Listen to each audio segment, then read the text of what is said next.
Athens wasn't the largest Greek city. It didn't have the biggest farmland. It wasn't the oldest civilization. So how did it become one of the richest cities in the ancient world? Look around the ancient Mediterranean. Egypt possessed the fertile Nile. Mesopotamia had the great rivers.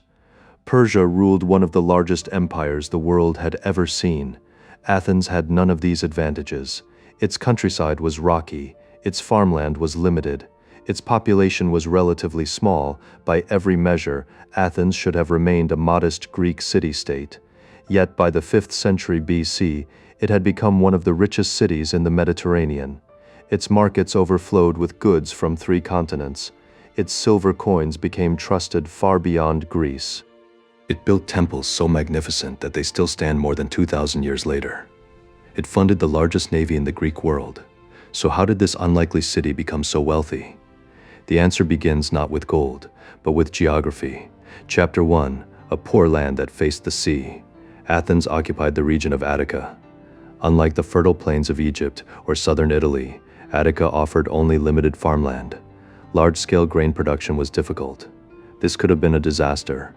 Instead, it forced the Athenians to look outward. When the land cannot provide everything a society needs, trade becomes essential. Athens possessed one tremendous advantage: its proximity to the sea. Just a short distance from the city lay the harbor of Piraeus. This harbor would become one of the busiest commercial centers in the ancient world. Ships arrived carrying grain from the Black Sea, timber from Macedonia, wine from the islands, luxury goods from Egypt and the Near East. Rather than growing everything themselves, Athenians became experts at exchanging goods. Their weakness became the beginning of their prosperity. Chapter 2, the harbor that changed everything. Piraeus was more than a harbor.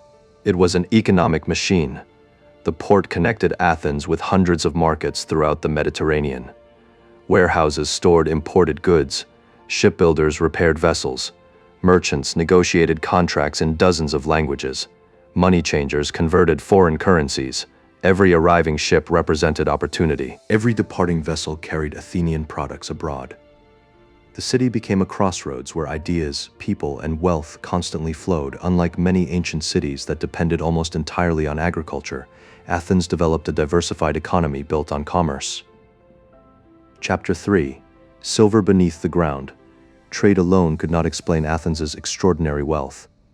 Beneath the hills of southern Attica lay one of the city's greatest treasures, the silver mines of Laurium. For centuries, these mines produced enormous quantities of silver. Thousands of workers extracted ore from deep underground. The metal was refined into coins that quickly gained a reputation for reliability. The famous Athenian owl tetradrachm became one of the most widely accepted currencies in the Mediterranean. Merchants trusted it. Governments accepted it. Its widespread circulation made trade easier and strengthened Athens' economic influence. Silver financed ships, paid soldiers, supported public works, and provided the state with a steady source of revenue. Chapter 4, the Navy. That protected commerce wealth attracts competition. Trade requires protection. Athens invested heavily in its navy. Rather than relying primarily on armies, it built hundreds of triremes, sleek warships powered by teams of rowers. This fleet secured trade routes, deterred piracy, and projected Athenian power across the Aegean. After the Persian Wars, Athens emerged as the leading naval power among many Greek cities. Its ships did more than fight battles. They safeguarded the commercial network that sustained the city's prosperity. Chapter 5, from alliance to empire. Following the Persian Wars, many Greek city-states joined the Delian League, an alliance created to continue defending against Persian aggression. Members contributed ships or money to support the common cause. Over time, however, Athens assumed greater control over the League. Tribute flowed into the city. Athens increasingly directed how those resources were used. Some allies eventually viewed the League less as a partnership and more as an Athenian empire. The funds helped maintain the fleet, strengthen defenses, and support ambitious building projects. Among the most famous was the Parthenon, whose construction reflected both the city's prosperity and its political ambitions. Chapter 6, institutions that encouraged commerce. Athens also benefited from institutions that encouraged economic activity. Its legal system offered merchants avenues to resolve disputes. Standardized coinage reduced uncertainty in trade. The city attracted skilled artisans, philosophers, and craftsmen from across the Greek world. Markets became places not only for buying and selling, but also for exchanging ideas. This concentration of talent fueled innovation in art, architecture, philosophy, and manufacturing. Economic success and cultural achievement reinforced one another. Chapter 7.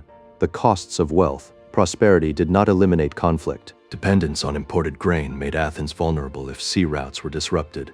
Maintaining a large navy required constant funding. Its dominance over allies bred resentment. These tensions contributed to the Peloponnesian War, a long conflict that strained Athens' resources and ultimately weakened its position. The same maritime empire that had helped generate wealth also exposed the city to new risks. Conclusion: Athens did not become wealthy because it possessed the richest farmland or the largest empire. Its success came from recognizing opportunities where others saw limitations. Its rocky landscape pushed it toward the sea. Its harbor connected it to distant markets. Its silver mines supplied a trusted currency. Its navy protected commerce. Its institutions encouraged trade and attracted talent. Together, these factors transformed a modest Greek city into one of the ancient world's greatest commercial and cultural centers. The wealth of Athens built more than magnificent temples. It created the conditions in which philosophy flourished, drama evolved, and ideas about politics, citizenship, and human inquiry spread across the Mediterranean. Even today, when we think of classical Greece, much of what we imagine was made possible not only by military victories or political reforms, but by the economic foundations that allowed Athens to thrive.